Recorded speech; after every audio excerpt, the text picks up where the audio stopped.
আমার একটা ছোটো ভাই পুষ্প সাধন জমাতিয়া এমনি পাড়ার ভিতরে ডাক নাম হয়েছে চিকনমণি জমাতিয়া। হ্যাঁ গর্জন পাড়া অম্পিনগর গর্জন পাড়াতে থাকে।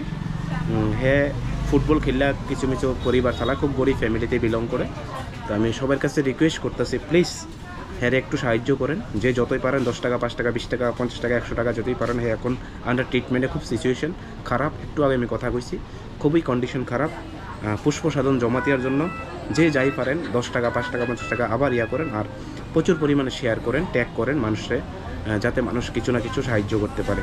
আর সবার কাছে রিকোয়েস্ট করবো হেল্প করার পরে আপনারা যদি মনে করেন স্ক্রিনশটটায় কমেন্ট বক্সে দিয়ে দিবেন যে যতটুকু দিতেছেন, কোনো অসুবিধা নাই। এটা দিলে আরও অন্যজনরা দিলে একটু মানে এনকারেজ হয় বা অন্য একটু পায়। ঠিক আছে, সবার কাছে রিকোয়েস্ট প্লিজ ভিডিওটা প্রচুর পরিমাণে শেয়ার করেন আর পুষ্প সাধন জমাতের একটু হেল্প করেন। খুবই অবস্থা খুবই খারাপ। আপনার কাছে সবার কাছে রিকোয়েস্ট 10 টাকা 5 টাকা করে দিলে হ্যাঁ অনেকটা হেল্প পাইবে ফ্যামিলিটা, যেহেতু গরিব ফ্যামিলি ট্রিটমেন্ট করতে। So please share this video and help Pushpa Sadhan Jamatia please. Thank you.